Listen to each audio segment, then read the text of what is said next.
다 함께 묵도드리심으로 사순절 5번째 주일 예배를 하나님께 드리도록 하겠습니다. 그러므로 형제들아, 우리가 예수의 피를 힘입어 성소에 들어갈 담력을 얻었나니 우리가 마음의 뿌림을 받아 악한 양심으로부터 벗어나고 몸은 맑은 물로 씻음을 받았으니 참 마음과 온전한 믿음으로 하나님께 나아가자. 사랑이 많으신 하나님 아버지, 우리의 질고를 지고 골고다 언덕길을 오르신 예수님의 은혜를 힘입어 예배의 자리로 나왔습니다. 예수님께서 걸어가신 발자취를 저희도 따르기를 원합니다. 예수님께서 지셨던 십자가를 우리도 감당하기를 원합니다. 사순절 기간이 기포가고 있사오니 저희들의 마음에도 예수님의 고난이 더욱 깊이 새겨지기를 원합니다. 예배드리는 이 시간 주님께 찬양 드릴 때에, 주님께서 들려주시는 말씀을 들을 때에 우리의 심령이 십자가 사랑으로 인하여 구원의 확신이 넘쳐나게 하여 주시옵소서. 우리를 구원하신 예수 그리스도 이름으로 감사함으로 기도드리옵나이다. 아멘. 사도신경으로 저희의 신앙을 고백드리도록 하겠습니다. 전능하사 천지를 만드신 하나님 아버지를 내가 믿사오며 그 외아들 우리 주 예수 그리스도를 믿사오니 이는 성령으로 잉태하사 동정녀 마리아에게 나시고 본디오 빌라도에게 고난을 받으사 십자가에 못 박혀 죽으시고 장사한 지 사흘 만에 죽은 자 가운데서 다시 살아나시며 하늘에 오르사 전능하신 하나님 우편에 앉아 계시다가 저리로서 산 자와 죽은 자를 심판하러 오시리라. 성령을 믿사오며 거룩한 공회와 성도가 서로 교통하는 것과 죄를 사하여 주시는 것과 몸이 다시 사는 것과 영원히 사는 것을 믿사옵나이다. 아멘. 찬송가 261장 함께 찬송 드리도록 하겠습니다. 찬송가 261장입니다.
성경 말씀을 함께 나누도록 하겠습니다.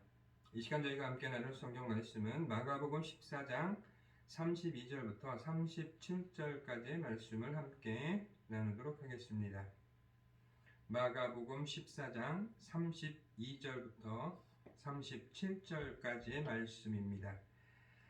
제 성경으로는 신약성경 80페이지에 나와 있습니다.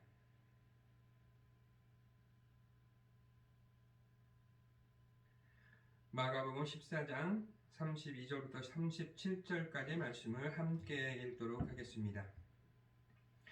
그들이 겟세마네라 하는 곳에 이르매 예수께서 제자들에게 이르시되 내가 기도할 동안에 너희는 여기 앉아 있으라 하시고 베드로와 야고보와 요한을 데리고 가실새 심히 놀라시며 슬퍼하사 말씀하시되 내 마음이 심히 고민하여 죽게 되었으니 너희는 여기 머물러 깨어 있으라 하시고 조금 나아가사 땅에 엎드려 될 수 있는 대로 이때가 자기에게서 지나가기를 구하여 이르시되 아빠 아버지여 아버지께는 모든 것이 가능하오니 이 잔을 내게서 옮기시옵소서.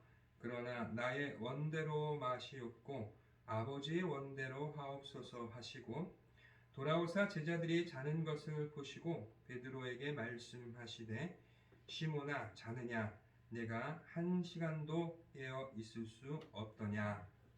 아멘. 할렐루야. 사랑하는 자여 내 영혼이 잘됨같이 내가 범사가 잘되고 강건하기를 내가 간구하노라 말씀하신 것처럼 사랑하는 성도 여러분 삶 가운데 하나님의 넘치는 사랑과 그 은혜와 권능의 손길 아래에서 늘 형통하시고 영육간의 강건한 삶을 누리시기를 주님의 이름으로 축복을 드리겠습니다. 오늘 여러분들과 함께 마가복음 14장 32절부터 37절까지의 말씀을 함께 읽었습니다. 마가복음 14장은 예수 그리스도께서 십자가를 지시기 바로 직전에 예수님의 그 장사를 예언하시듯이 한 여인이 예수님께 향유를 붓고 예수님 앞에서 눈물을 흘리며 그 사랑과 애정을 나타내는 것을 시작으로 해서 그 사건을 빌미로 유다가 예수 그리스도를 팔 것에 대해서 결심을 하게 되고 그 모든 것을 알고 계신 예수님께서는 제자들과 함께 유월절 식사를 하시면서 마지막 만찬을 통하여 당신의 살과 피를 기념하며 참된 구원의 의미에 대해서 다시 한번 제자들에게 각인시켜주는 것이 바로 오늘 성경 말씀 마가복음 14장 말씀에 잘 기록이 되어 있습니다. 그 자리에서 예수님께서는 그 제자들이 당신을 버릴 것에 대해 말씀하시면서 베드로에게 3번이나 당신을 부정할 것에 대해서 이야기를 하게 됩니다. 모든 제자들은 절대 그런 일이 없을 거라고 하면서 베드로 역시도 자신은 절대로 예수님의 곁을 떠나지 않을 거라고 장담을 하지만은 결과적으로 보면은 마가복음 14장 마지막 장면에서 보면은 예수 그리스도를 부정하는 베드로의 모습으로 마가복음 14장은 결론을 내리게 됩니다. 그 중에서도 그 모든 사건을 이제 감당하셔야 되는 예수 그리스도께서 심적 고뇌와 갈등을 겪으시면서 간절한 마음으로 기도를 드리시는 것을 우리는 겟세마네 동산에서 기도하신 예수님의 모습이라고 일반적으로 이야기를 하고 있는 것입니다. 오늘 함께 읽은 본문 말씀 바로 그 32절부터 42절까지 말씀에 기록되어 있는 예수님의 기도하신 그 장면 중에 처음 시작 부분과 그 기도의 내용을 간략하게 함께 나누게 된 것입니다. 가장 우선적으로 보면은 예수님께서는 철저히 인간의 육신을 입고 이 땅에 오셨기 때문에 우리와 동일한 모습뿐만 아니라 동일한 고통을 겪을 수밖에 없다는 것입니다. 그렇기 때문에 예수 그리스도께서 십자가를 지신다는 것은 우리가 느끼는 고통뿐만 아니라 당신께서 그 일을 통하여서 하나님의 뜻을 온전히 이루시고 온전한 순종을 하시기 위해서는 너무나 큰 고통이 수반될 수밖에 없음을 아셨기 때문에 더욱더 간절한 모습으로 하나님 앞에 기도드리는 것이 바로 오늘 겟세마네의 기도인 것입니다.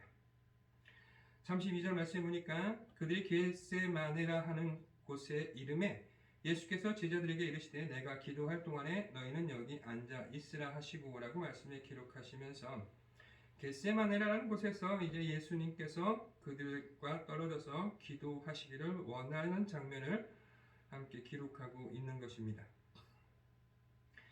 겟세마네라는 곳은 감람산 서쪽 능선에 있는 기름을 짜는 곳이라고 기록이 되어 있습니다.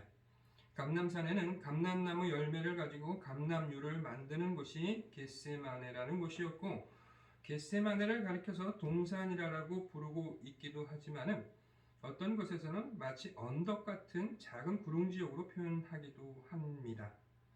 이처럼 겟세마네라는 곳에서 이제 예수 그리스도께서 그 제자들에게 당신의 간절하고 고통스럽고 슬프고 참담한 마음을 표현을 하시면서 이제 다시 한번 그 일을 감당하시기 위하여 기도하러 가고 있는 모습을 잘 설명해 주고 있는 것입니다.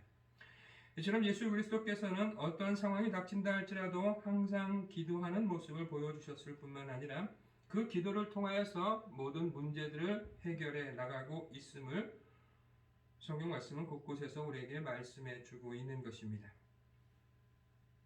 마가복음 1장 시작되는 부분부터 예수 그리스도께서는 새벽 일찍 광야에서 기도하셨을 뿐만 아니라 밤늦은 시간에도 모든 일과를 끝내셨을 때에 기도로서 마무리하고 있는 것을 잘 기록하고 있는 것이 마가복음뿐만 아니라 모든 복음서에 나타나 있는 공통적인 기록이었다는 것입니다. 그렇기 때문에 예수 그리스도께서는 당신이 행하시는 모든 일에 있어서 가장 우선시되고 있고 그 일에 모든 능력이 집약되어 있다라고 볼 수 있는 것이 바로 기도였다라는 것입니다.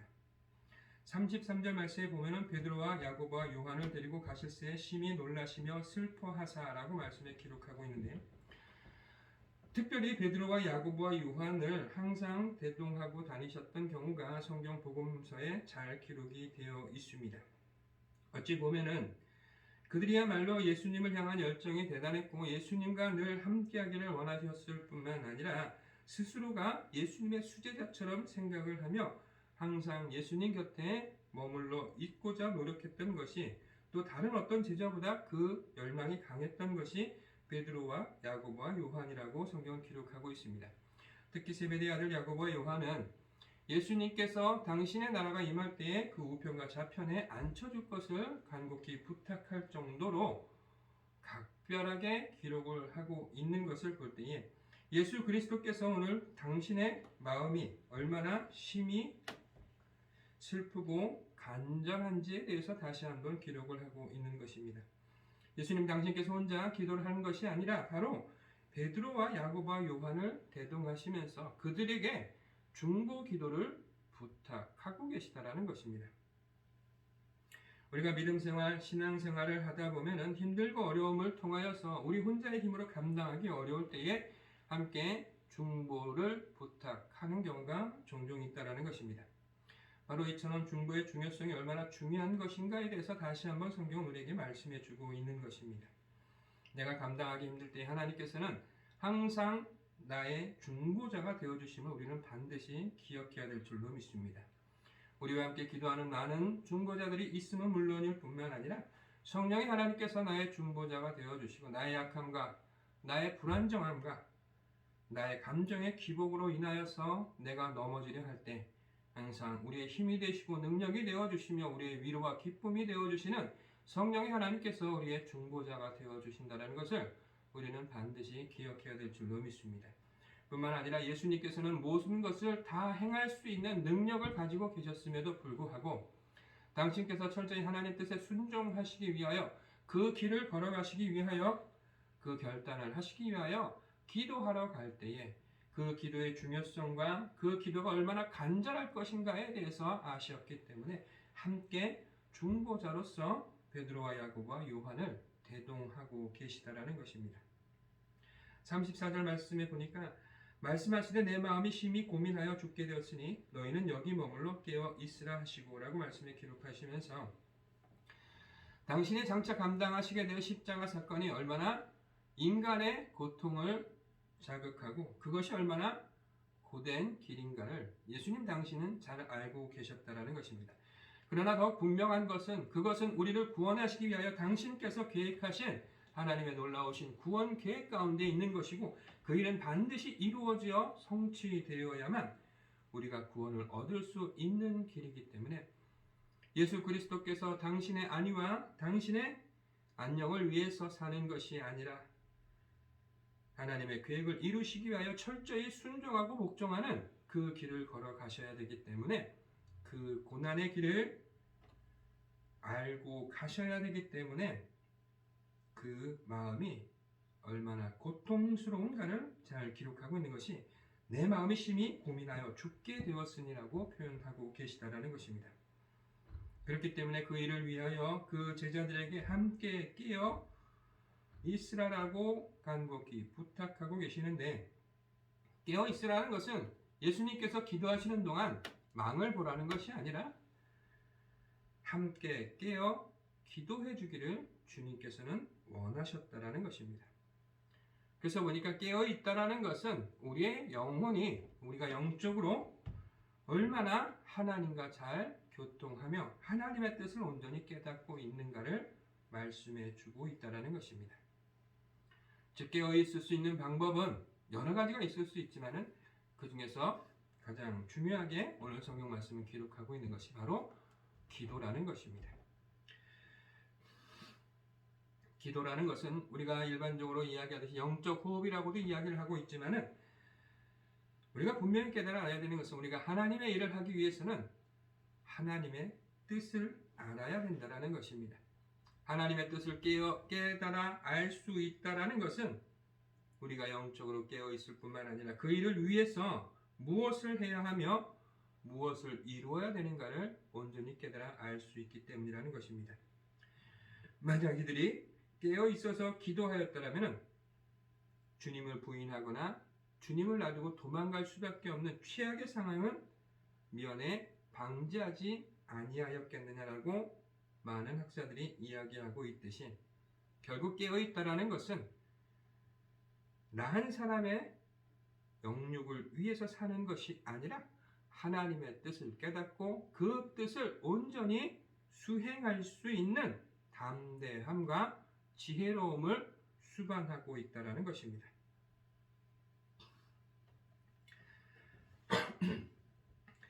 36절 말씀해 보니까 이르시되 아빠 아버지여 아버지께는 모든 것이 가능하오니 이 잔을 내게서 옮기시옵소서.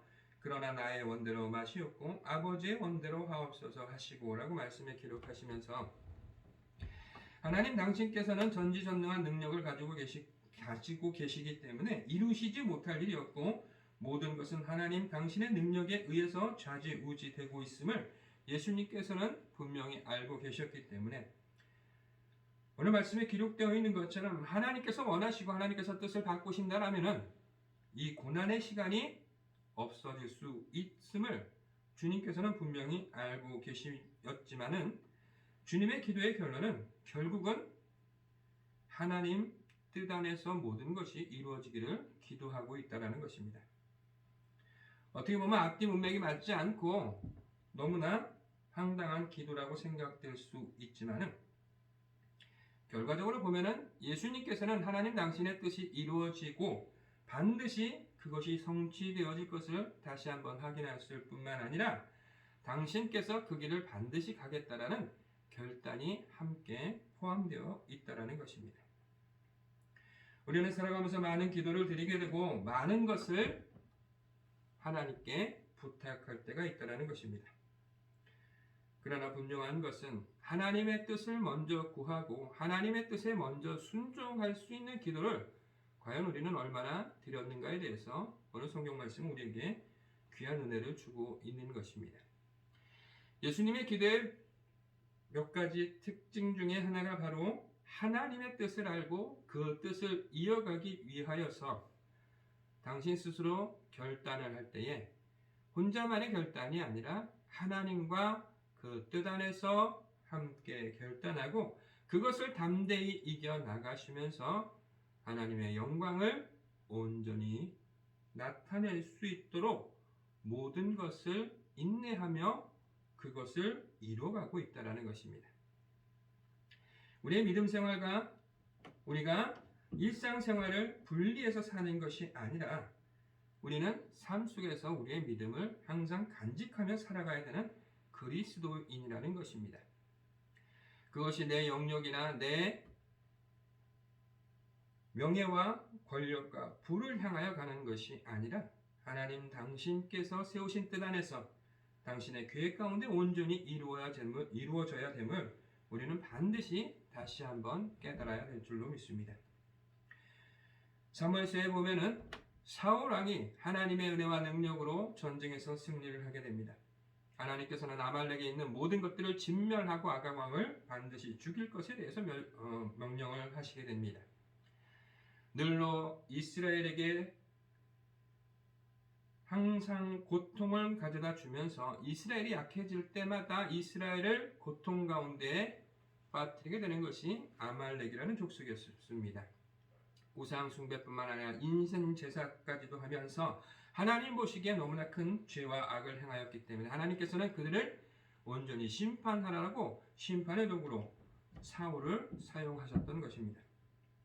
근데 사울 왕은 그 백성들에게 칭송을 받고 자신이 왕이라는 것을, 뛰어나고 전쟁에 능한 왕이라는 것을 과시하기 위하여서 눈에 보이는 좋은 가축들과 아각 왕을 살려둠으로 인하여 결국은 하나님께 버림받게 되는 것입니다. 하나님 앞에 순종한다라는 것, 하나님 뜻에 온전히, 하나님 당신께서 계획하신 그 가운데 온전히 거한다라는 것은 세상 욕심과 정욕을 벗어버리고 하나님 당신께서 원하시는 자리에서 그 뜻을 이루기 위하여 그 어떤 어려움과 고통이 함께한다 할지라도 그것을 이겨내며 기도로서 깨어 있어야만 반드시 이룰 수 있는 일임을 오늘 성경은 우리에게 다시 한번 말씀해 주고 있는 것입니다. 하늘 영광 보좌를 내려놓고 이 땅에 인간의 육신을 입고 이 땅에 오셔서 우리와 동일한 삶을 살아가실 뿐만 아니라 동일한 고통과 괴로움을 느끼실 수밖에 없고 당신의 그 모든 것을 다 내려놓고 온유하고 겸손한 마음으로 이 땅에 오셔서 가장 낮은 곳에서 가장 천한 이들을 위하여서 참된 복음의 은혜를 이 땅에 주시기 위하여 오신 예수 그리스도께서 이제 마지막 십자가를 지고 가셔야 될 그 고난의 길을 놓고 하나님 당신의 뜻이 다시 한번 온전히 이루어지기를 간절히 소망하며 당신께서 그것을 이겨나갈 수 있으리라는 간절한 기도를 주님께서는 드리고 있다는 것입니다. 이처럼 우리의 기도의 방향이 하나님 뜻을 이루시기 위하여 내가 거기에 합당한 결단과 그 일을 온전히 이룰 수 있는 복된 존재임을 다시 한번 깨달을 수 있는 지혜롭고 복된 기도가 되어야 될 줄로 믿습니다. 37절 말씀에 보니까 돌아오사 제자들이 자는 것을 보시고 베드로에게 말씀하시되 시몬아 자느냐 내가 한 시간도 깨어 있을 수 없더냐라고 말씀에 기록하고 있는데 이처럼 인간의 육신의 나약함과 영적인 모습이 완전히 이분화되어 나타나 있는 모습을 볼 수가 있는 것입니다. 주님께서는 분명히 그 세 명에게 부탁을 하기를 깨어 있으라 말씀하셨지만은 주님께서 기도하시는 그 잠깐 동안에 그들이 잠들어 있는 모습을 성경은 기록하고 있는 것입니다. 또한 38절부터 42절까지의 말씀에 보면 반복되는 그들이 잠자는 모습을 기록을 하고 있는데 결과적으로 보면 기도라는 것은 우리가 온전히 습관이 들지 않으면 안 된다는 것입니다. 인간의 육신은 한계가 있습니다. 피곤할 수밖에 없고 고날 수밖에 없습니다. 예수 그리스도의 공생의 기간의 삶을 돌아볼 때에 얼마나 많은 사람들이 주님께 나와서 자신들의 문제를 놓고 간절하게 부탁을 하고 있는가를 우리는 복음서를 통하여 잘 알 수가 있는 것입니다. 늘 아침 일찍부터 저녁 늦게까지 많은 이들에게 시달릴 수밖에 없었던 제자들은 육신적으로 고달프고 힘들 수밖에 없다라는 것입니다. 그럼에도 불구하고 주님께서는 반드시 깨어 있을 것에 대해서 말씀하셨고 깨어 기도했어야 마땅함에도 불구하고 그들의 육신은 곤고하고 지쳐서 잠들어 있을 수밖에 없었다는 것입니다. 이것이 우리의 부족함이고 우리의 약함일 수가 있는 것입니다. 과연 이것을 우리는 어떻게 극복할 수 있는가? 성경은 그 대안을 다니엘서에서 이야기하고 있습니다. 다리 왕의 조서로서 어떠한 상황이 온다 할지라도 왕 앞에서 외에는 무릎을 꿇지 못할 뿐만 아니라 그 어떤 신에게도 기도하는 것이 금지되어 있음에도 불구하고 다니엘은 예루살렘 성을 향해 동쪽 창문을 열어놓고 무릎 꿇고 간절히 하나님께 3번씩 기도드렸다라고 성경은 기록하고 있는 것입니다. 그것은 어떠한 상황과 시련이 있다 할지라도 우리가 기도하는 습관을 들이지 않으면 육신의 곤고함을 이겨낼 수가 없다는 것입니다. 어찌 보면 기도도 훈련일 수 있고 습관일 수도 있고 끊임없는 반복이 돼야만 내 몸에 익숙해질 뿐만 아니라 그 어떤 어려운 상황이 온다 할지라도 우리는 온전한 기도를 드릴 수가 있는 것입니다. 주님께서 동일하게 인간의 육신을 입고 오셔서 제자들과 동일한 고난 가운데 어쩌면은 많은 이들로부터 더 큰 힘듦과 피곤을 느끼실 수밖에 없는 상황이었음에도 불구하고 성경 말씀은 주님께서 새벽 미명에 또 밤늦도록 모든 일과가 끝났을 때는 기도하시고 모든 일과의 시작을 기도로 시작하셨던 것처럼 그렇기 때문에 그 어떤 환난 여건 고난과 자신의 곤고함과 괴로움이 있다 손치더라도 온전한 기도를 통하여서 당신의 구원의 사역을 온전히 이루어 주시었던 것처럼 우리도 늘 하나님 앞에 이처럼 기도로 훈련되어져야 반드시 어떠한 상황이 온다 할지라도 그것을 이겨내고 우리가 하나님의 참된 계획 가운데에 하나님과 동행할 수 있는 지혜롭고 복된 자가 되게 될 줄로 믿습니다. 주님의 겟세마네 기도는 어찌 보면은 당신의 구원 사역에 있어서 가장 중요한 시간이요 가장 고통의 시간이고 그것을 반드시 이겨내지 않으면 이룰 수 없는 그 간절함 속에서 하나님 앞에 다시 한번 몸부림치며 하나님 뜻 가운데 순종하며 하나님의 계획을 성취하여 나가는 가장 놀랍고도 귀하고 복된 기도의 시간이었다라는 것입니다. 이 모든 것을 이겨낼 수 있었던 예수 그리스도의 간절한 기도를 우리도 동일하게 삶 가운데 이루어 나가야 될 줄로 믿습니다. 내 기도가 이루어지느냐 그렇지 못하느냐는 바로 이처럼 우리의 기도가 온전한 기도이고 하나님의 계획 가운데 당신의 능력을 온전히 믿고 늘로 깨어 하나님과 교통할 수 있을 때에 반드시 응답받는 복된 기도가 될 줄로 믿습니다. 오늘 말씀에 기록되어 있는 것처럼 우리가 하나님께 늘 기도함으로 깨어 있어야 될 뿐만 아니라 하나님께서 계획하시고 예비하신 모든 것을 아멘으로 순종하며 복종하며 하나님 당신께서 받으실 그 영광과 그 일을 통하여 우리에게 주시는 놀라우신 은혜와 사랑과 구원의 축복을 반드시 받아 누릴 수 있는 지혜로운 저와 여러분들이 되시기를 주님의 이름으로 축복을 드리겠습니다. 함께 기도드리겠습니다. 할렐루야. 살아 역사하시는 나의 주 나의 아버지 하나님, 저희가 늘 깨어 하나님 앞에 간절히 기도하는 자가 되기를 원합니다. 내 뜻대로 구하는 자가 아니라 하나님의 놀라우신 은혜와 계획하신가 그 사랑 가운데 온전히 거하는 기도가 되게 하여 주시옵소서. 사도 바울이 이것이 내게서 떠나가게 하기 위하여 내가 3번 간구하였더니 나에게 이르시되 내 은혜가 내게 족하도다. 이는 내 능력이 약한 데서 온전하여 짐이라 하신지라. 그러므로 도리어 크게 기뻐함으로 나의 여러 약한 것들에 대하여 자랑하리니 이는 그리스도의 능력이 내게 머물게 하려 함이라 말씀하신 것처럼 저희의 부족함과 약함을 덮어주시는 성령의 하나님께서 늘 그 권능의 능력으로 함께하여 주시어서 저희 삶 가운데 예수 그리스도의 권능과 능력이 늘 함께하는 복된 삶이 될 수 있도록 축복하여 주시옵소서. 부르짖어 깨어 기도할 때마다 지혜의 영으로 함께하여 주시어서 하나님의 뜻을 참되게 깨닫는 자 되게 하여 주시옵시고 그 뜻을 반드시 이루는 자 되게 하여 주시옵시며 늘 하나님과 동행할 수 있는 복된 인생들이 될 수 있도록 축복하여 주시옵소서. 지금은 우리 주 예수 그리스도의 은혜와 무한하신 아버지 하나님의 사랑과 보혜사 성령님의 감동 감화 내주 교통하심이 늘 깨어 기도하며 하나님의 놀라우신 은혜와 능력 가운데 하나님의 뜻과 계획을 세상 가운데 성취해 나가며 하나님의 살아 역사하시는 구원의 역사를 온 땅에 온전히 전하기를 소망하며 돌아가는 이곳에 모인 하나님의 사랑하는 귀한 성도님들과 그 가정과 사랑하는 백제병원 위에 지금부터 영원토록 함께 하시기를 간절히 축원드리옵나이다. 아멘.